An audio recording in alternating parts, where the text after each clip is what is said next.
Hello guys, आप सब कैसे हैं? आशा करते ठीक होंगे। आज का कहानी है 5वां सावन सोमवार व्रत कथा। सावन के 5वें सोमवार के दिन सुहागिन महिलाओं तथा कुंवारी कन्याओं के लिए सोमवार का व्रत बहुत ही फलदायी और शुभ माना गया है।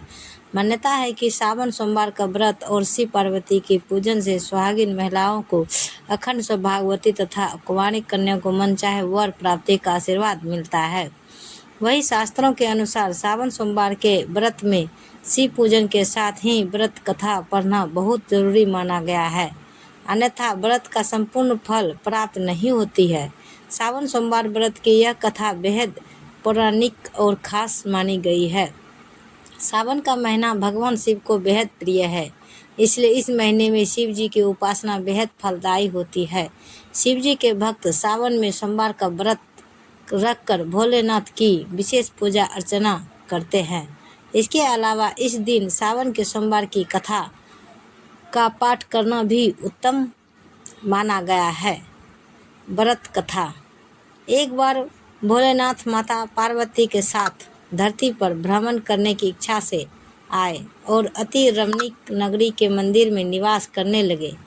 एक समय माता पार्वती और भगवान भोलेनाथ एक खेल चौसर खेलने लगे। उसी समय मंदिर का पुजारी ब्राह्मण मंदिर में पूजा करने आया। माता पार्वती ने पुजारी प्रश्न किया, पुजारी जी बताओ, इस बाजी में हम दोनों में से कौन जीतेगा? ब्राह्मण बिना विचार किए जल्दी से बोल उठा कि महादेव की जीत होगी। थोड़ी देर में बाजी समाप्त हो गई और माता पार्वती जीत गई। माता पार्वती को बहुत गुस्सा आया और ब्राह्मण को झूठ बोलने के अपराध के कारण ब्राह्मण को कोढ़ी होने का शाप दे दिया। पुजारी को कष्ट भोगते हुए जब बहुत दिन गुजर गए, तब एक दिन देवलोक की अप्सराएं शिव जी की पूजा करने के लिए उस मंदिर में पधारे। पुजारी के कोढ़ के कष्ट को देखकर उन्हें बड़ी दया आई। उन्होंने उससे रोगी होने का कारण पूछा। पुजारी ने अप्सराओं को बताई अपनी बात। पुजारी ने निसंकोच सारी बातें बता दी। वे अप्सराएं बोली, हे पुजारी, अब तुम अधिक दुखी मत होना। सावन सोमवार का व्रत भक्ति भाव से करो। अप्सराओं ने पुजारी को विधि बताते हुए कहा कि सोमवार को भक्ति भाव से व्रत करो, साफ वस्त्र पहनो और संध्या उपासना के बाद आधा सेर गेहूं का आटा लो और उसके 3 भाग कर लो। घी, गुड़, दीप, नैवेद्य, पुंगी फल, बेलपत्र, जनेऊ, जोड़ा, चंदन, अक्षत, पुष्प आदि से प्रदोष काल में भगवान शिव की पूजा करो। उसके बाद 3 भागों में से 1 भाग शिव जी को अर्पण करो। बाकी 2 शिव जी का प्रसाद समझकर उपस्थित लोगों में बांट दो और आप भी प्रसाद समझकर खाओ। इस विधि से 16 सोमवार व्रत रखो। 17वें सोमवार को 5 सेर पवित्र गेहूं के आटे की बाटी बनाओ। उसमें घी और गुड़ मिलाकर चूरमा बनाओ। भगवान भोलेनाथ को भोग लगाकर उपस्थित भक्तों में बांट दो। इसके बाद कुटुंब सहित प्रसाद लो तो शिव जी की कृपा से उसकी सभी मनोकामनाएं पूरी हो जाती हैं। ऐसा कहकर अप्सराएं स्वर्ग को चली गई। ब्राह्मण ने यथा विधि 64 सोमवार व्रत किया तथा भगवान शिव की कृपा से रोग से मुक्ति पाकर आनंद से रहने लगा। दोबारा मंदिर में आए शिव पार्वती। जब कुछ दिन बाद शिवजी और पार्वती उस मंदिर में पुनः पधारे, ब्राह्मण को निरोग देखकर पार्वती जी ने ब्राह्मण से रोग से मुक्त होने का उपाय पूछा। ब्राह्मण ने 16 सोमवार व्रत कथा सुनाई। पार्वती जी बहुत प्रसन्न हुई। ब्राह्मण से व्रत विधि पूछकर स्वयं भी व्रत करने के लिए तैयार हो गई। व्रत करने के बाद उनकी मनोकामना पूरी हुई और उनके रूठे बेटे स्वामी कार्तिकेय स्वयं माता के आज्ञाकारी बने। कार्तिकेय को अपना यह विचार परिवर्तन का रहस्य जानने की इच्छा हुई। वे माता से बोले, हे माता, आपने ऐसा कौन सा उपाय किया जिससे मेरा मन आपकी ओर आकर्षित हो गया? पार्वती जी ने वही 64 सोमवार व्रत कथा की कथा उनको सुना दी। कार्तिक ने भी किया था व्रत।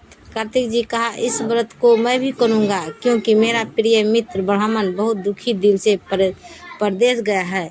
मेरे मिलने की बहुत इच्छा है। कार्तिकेय जी ने भी इस व्रत को किया और उनका प्यारा मित्र मिल गया। मित्र ने इस आकस्मिक मिलन का भेद पूछा तो कार्तिकेय बोले, हे मित्र, हमने तुम्हारे मिलने की इच्छा करके 16 सोमवार का व्रत किया था। अब तो ब्राह्मण मित्र को अपने विवाह की बड़ी चिंता हुई। उसने कार्तिक जी से व्रत की विधि क्या है और यथा विधि व्रत किया। व्रत के प्रभाव से जब वह किसी कार्य से विदेश गया तो वहाँ के राजा की लड़की का स्वयंवर था।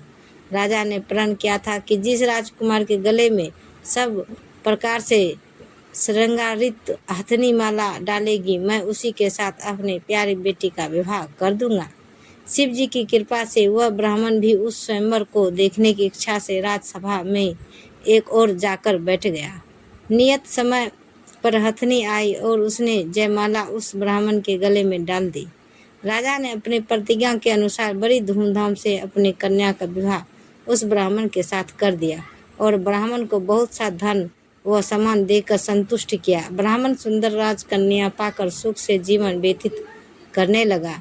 एक दिन राजकन्या ने अपने पति से प्रश्न किया, हे प्राणनाथ, आपने ऐसा कौन सा भारी पुण्य किया था जिसके प्रभाव से हथनी ने सब राजकुमारों को छोड़कर आपको वरण किया। ब्राह्मण बोला, हे प्राण प्रिय, मैंने अपने मित्र कार्तिकेय जी के कथा अनुसार 16 सोमवार का व्रत किया था, जिसके प्रभाव से मुझे तुम जैसी रूपवान पत्नी की प्राप्ति हुई। और ऐसे ही वीडियो देखने के लिए हमारे चैनल को सब्सक्राइब करें और वीडियो को लाइक ज़रूर करें। धन्यवाद। हर हर महादेव। तो मिलते हैं अगले वीडियो के साथ, तब तक बाय बाय गाइज।